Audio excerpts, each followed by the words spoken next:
80 का दशक हम में से कईयों के जीवन का ऐसा गोल्डन पीरियड था जिसके साथ हमारी खूब यादें जुड़ी हुई हैं।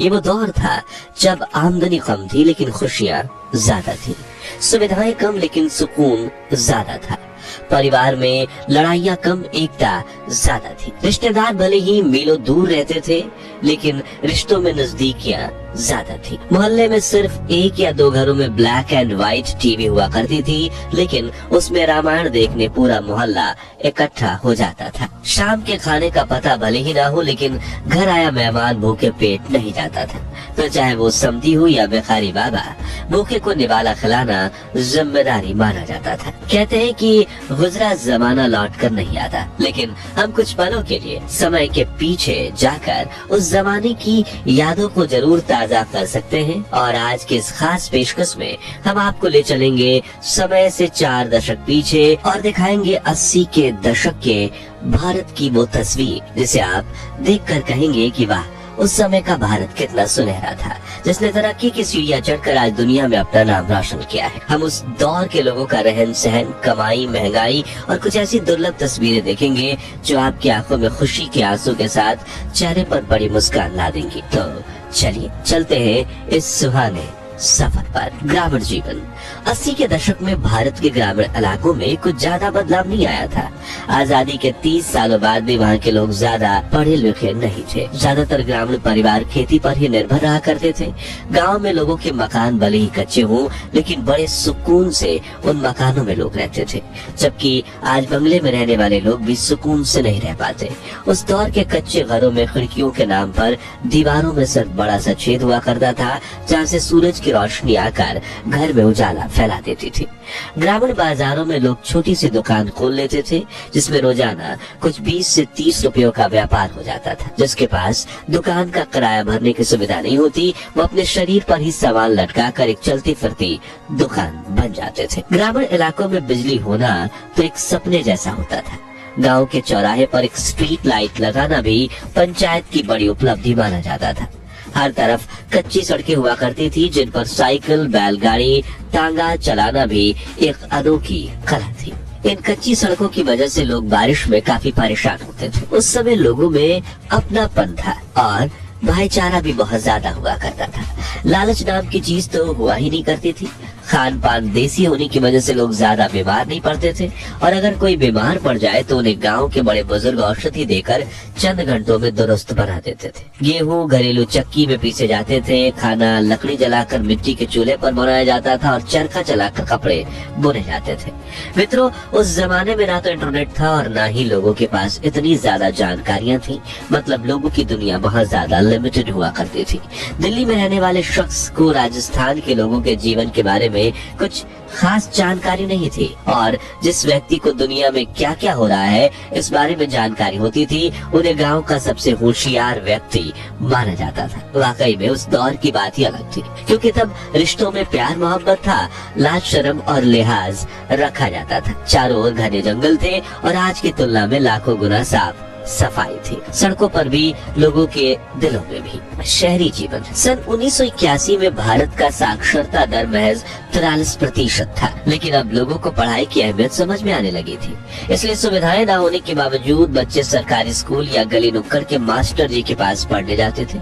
जैसे कि कोलकाता की इस तस्वीर में बच्चे धूप में एक पुरानी लकड़ी की खटिया पर बैठकर पढ़ाई कर रहे हैं। वह इस दुर्लभ तस्वीर में यूनिफॉर्म पहने स्कूल जा रही बच्चियों चूहों को दाना खिला रही है और ये दीवार पर इंग्लिश सिखाने की एडवर्टाइजमेंट्स लगी हुई है। मित्रों, आज फूड और ग्रोसरी डिलीवरी और टेक्नोलॉजी की काफी बड़ी उपलब्धि माना जा रहा है, लेकिन ये कॉन्सेप्ट तो सालों पुराना है। जब रोज सुबह दूध वाले भैया एक ही समय पर घर की घंटी बजाते थे और बिना मिलावट के गाय भैंस का ताजा दूध डिलीवर कर जाते थे, उस वक्त शहरों में हिंदुस्तान, अम्बेसडर और पद्मिनी जैसी गाड़ियां सड़कों पर काफी दिख जाती थी। लेकिन जिनके पास गाड़ी खरीदने जितनी आमदनी नहीं होती थी वो या तो अपनी साइकिल खरीद लेते थे या फिर साइकिल वाले तांगे पर सफर करते थे। देश विदेश में ब्रांड्स की काफी कमी थी, इसलिए गर्मियों में सड़क किनारे कच्चा सोडा या गोली सोडा काफी बिका करती थी। घर घर में 24 घंटे पानी नहीं आता था, बल्कि मोहल्ले में पानी निकालने के लिए हैंडपंप लगा होता था। सुबह सुबह गली के नुक्कड़ पर दादा लोग अखबार लेकर बैठ जाते थे, क्योंकि देश दुनिया की जानकारी पाने का वही एकमात्र जरिया था। उस दौर में कई परिवार के सभी लोग छोटे मोटे काम किया करते थे, जैसे कि सिलाई, सब्जी बेचना, जूते पॉलिश करना, तांगा चलाना वगैरह, क्योंकि उस दौर में आज की तरह दिखावा करने का कोई ट्रेंड नहीं था और लोगों के लिए कोई भी धंधा छोटा बड़ा नहीं था, बस मेहनत से 2 रोटी कमाने का जरिया था। कमाई और महंगाई। 80 का दशक ये वो दौर था जब देश को आजाद हुए काफी कम समय बीता था। राजनीति में काफी ज्यादा उथल पुथल मची हुई थी। इंदिरा गांधी सरकार ने देश में 21 महीनों की इमरजेंसी लगाई थी, जिससे देश के करोड़ों लोग इतने परेशान हो चुके थे कि कहा जाता है कि आपातकाल के बाद देश में कांग्रेस सरकार के खिलाफ बिजली का खंभा भी चुनावी मैदान में उतर जाता तो जनता उसे भी जिता देती, और हुआ भी यही था। सन 1977 में देश में पहली बार गैर कांग्रेसी जनता पार्टी की सरकार बनी। मोरारजी देसाई, जगजीवन राम, चौधरी चरण सिंह समेत पार्टी के कई नेताओं में प्रधानमंत्री बनने को लेकर तकरार होने लगी और इंदिरा गांधी भी संसद में अपनी वापसी की तैयारियां कर रही थी। कुल मिलाकर राजनीतिक स्तर पर काफी हलचल मची हुई थी और नेता जनता के बारे में सोचने से ज्यादा अपनी कुर्सी बचाने की कोशिश में लगे हुए थे। इसी वजह से देश में महंगाई आसमान की ऊंचाइयों को छू रही थी। सोना चांदी से लेकर दाल चावल तक हर चीज की कीमत में इजाफा आया था। जैसे कि 1980 में 10 ग्राम सोने की कीमत 1330 रुपए थी और जो 1981 में बढ़कर 1800 रुपए तक पहुंच चुकी थी। 1 किलोग्राम चांदी की कीमत 16,000 रुपए थी।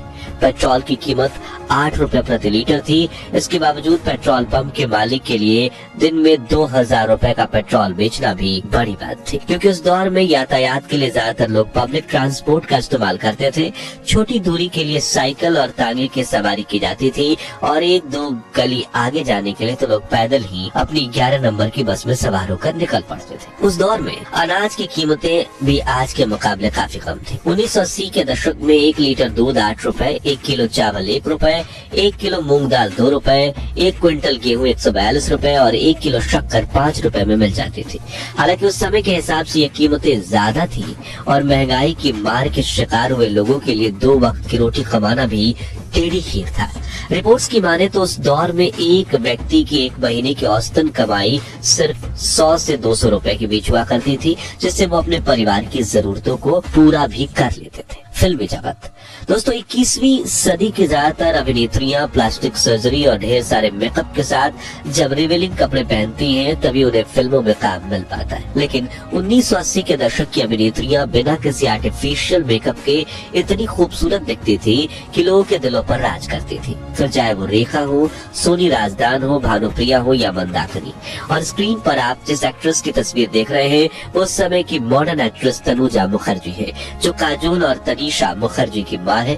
तनुजा ने हिंदी, मराठी, बंगाली, गुजराती फिल्मों में काम किया था और खूब नाम कमाया। उस दौर में भारत में धीरे धीरे पश्चिमी सभ्यता को अपनाने की शुरुआत हुई थी, जिसे सबसे पहले अपनाया था फिल्मी जगत के अदाकाराओं ने। जैसे कि यहाँ प्रेमा नारायण की दुर्लभ तस्वीर है, जिन्होंने 1971 में मिस वर्ल्ड कॉम्पिटिशन में इंडिया को रिप्रेजेंट किया था। वहीं 80 के दशक में अभिनेत्रियों की तरह हिंदी फिल्म इंडस्ट्री के अभिनेता भी विश्व स्तर पर काफी प्रचलित होने लगे थे और स्क्रीन पर आप धर्मेंद्र पाजी, हेमा मालिनी और निरूपा की फिल्म माँ की शूटिंग के दौरान खींची गई कुछ दुर्लभ तस्वीरें देख रहे हैं। इस फिल्म में इन्होंने असल में बाघ और शेर के साथ शूटिंग की थी। अंतर्राष्ट्रीय स्तर पर भारत की ताकत। 1971 में बांग्लादेश लिबरेशन वॉर चल रही थी। तभी ईस्ट पाकिस्तान के हजारों लोग पाकिस्तानी सेना के कहर से बचते बचाते कलकत्ता भाग आए और ये रेयर फोटोज और रिफ्यूजी कैंप्स में खींची गई, जिन्हें भारत सरकार ने शरणार्थियों को शरण देने के लिए बनाया था।